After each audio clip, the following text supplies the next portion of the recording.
بسم الله والحمد لله والصلاة والسلام على رسول الله. قال الله تعالى في القرآن المجيد: يا أيها الذين آمنوا لا تقولوا راعنا وقولوا انظرنا. صدق اللہ العلی العظیم. محترم سامعین و ناظرین، رب تعالی نے قرآن مجید فرقان حمید کے اندر ارشاد فرمایا: اے ایمان والو، راعنا نہ کہو اور یوں عرض کرو کہ حضور ہم پر نظر فرمائیں. محترم سامعین، جیسا کہ آپ حضرات بخوبی جانتے ہیں کہ آج کل کے جو موجودہ حالات ہیں، ہر ایک اپنی اپنی زبان دراز کر رہا ہے.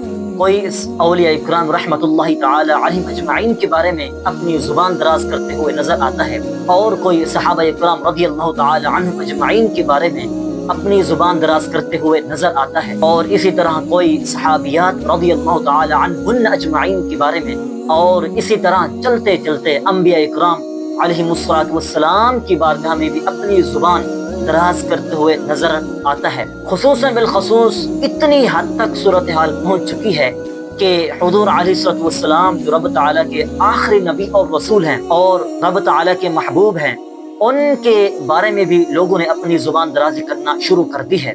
تو سنیے اس آیت مبارکہ کا شان نزول. ایک مرتبہ حضرت سعد بن معاذ رضی اللہ تعالی عنہ آپ یہودیوں کی محفل میں موجود تھے، تو آپ نے ایک مرتبہ حضرت سعد بن معاذ رضی اللہ تعالی عنہ آپ کا مکالمہ ہوا ایک یہودی سے. یہودی حضور علیہ الصلوۃ والسلام کی بارگاہ میں آ کر وہ بھی یہی کہتے تھے، راعنا. تو حضرت سعد بن معاذ رضی اللہ تعالی عنہ آپ ان کی لغت کو جانتے تھے. ان کی لغت میں راعنا کا جو معنی تھا وہ بے ادبی والا تھا، ادب کے تقاضے پورے نہیں ہوتے تھے ان کی لغت میں. تو حضرت سعد بن معاذ رضی اللہ تعالی عنہ آپ یہودیوں کی لغت کو جانتے تھے، تو آپ نے یہودیوں سے کہا کہ تم ہمارے محبوب کے بارے میں راعنا کیوں کہتے ہو، حالانکہ تمہاری لغت میں اس کا معنی تو اور ہے. تو یہودیوں نے آگے سے کہا، اے سعد بن معاذ رضی اللہ تعالی عنہ، تم بھی تو حضور علیہ الصلوۃ والسلام کی بارگاہ میں راعنا کہتے ہو، حالانکہ صحابہ کرام رضی اللہ تعالی عنہم اجمعین کا اس کی طرف ذرہ برابر بھی گمان نہیں تھا، بے ادبی والے معنی کی طرف. لیکن وہ یہی سمجھتے تھے، یہ بھی کہہ رہے ہیں، وہ یہ بری نیت سے الفاظ بولتے تھے. حضرت سعد بن معاذ رضی اللہ تعالی عنہ ان کی اس نیت کو سمجھ گئے، تو آپ نے ان سے کہا، لعنت ہو تم پر، آج کے بعد اگر میں نے یہ الفاظ تمہاری زبان پہ سنا تو میں تمہاری گردن اڑا دوں گا. اب ذرا سوچنے کی بات ہے، یہاں غور و فکر کرنے کی بات ہے.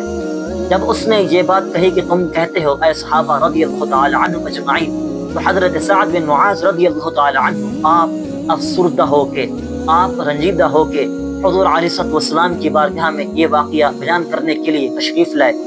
آپ نے ابھی بیان ہی نہیں کیا، رب تعالی نے اس واقعے کے متعلق حضور علیہ الصلوۃ والسلام کی بارگاہ میں آیت نازل فرما دی.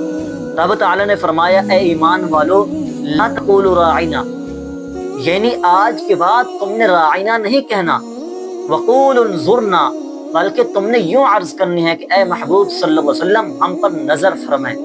تو محترم سامعین و ناظرین، اب کچھ لوگ، یعنی کراچی کا ایک مولوی ہے، اس نے بھی یہی کہا کہ وہ کہتا ہے کہ تم جہاں بھی دیکھ تو اس طرح کا معاملہ بغیر تحقیق کہ تم اس کو قتل کر دیتے ہو، اور ہمارے پاکستان کے اندر یہ صورتحال بہت نازک ہو چکی ہے.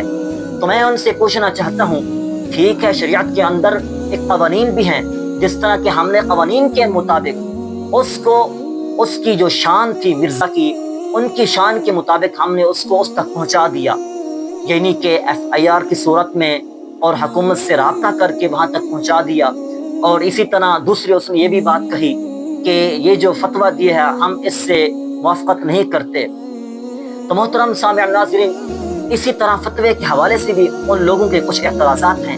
تو میں ان سے پوچھنا چاہتا ہوں، کیا صحابہ کرام رضی اللہ تعالی عنہ اجمعین میں سے بھی کسی نے پوچھا ہے، یا رسول اللہ صلی اللہ علیہ وسلم آپ کی بارگاہ میں فلاں بندہ اس طرح کے الفاظ بول رہا ہے، فلاں بندہ آپ کے بارے میں بے ادبی والے الفاظ بول رہا ہے، فلاں بندہ آپ کے بارے میں گستاخی کر رہا ہے؟ تو صحابہ کرام رضی اللہ تعالی عنہ اجمعین اسی وقت فیصلہ فرما دیتے. کیا فرمایا؟ تم پر خدا کی لعنت ہو، آج کے بعد اگر میں نے یہ الفاظ تمہاری زبان پہ سنا تو میں تمہاری گردن کو اڑا دوں گا.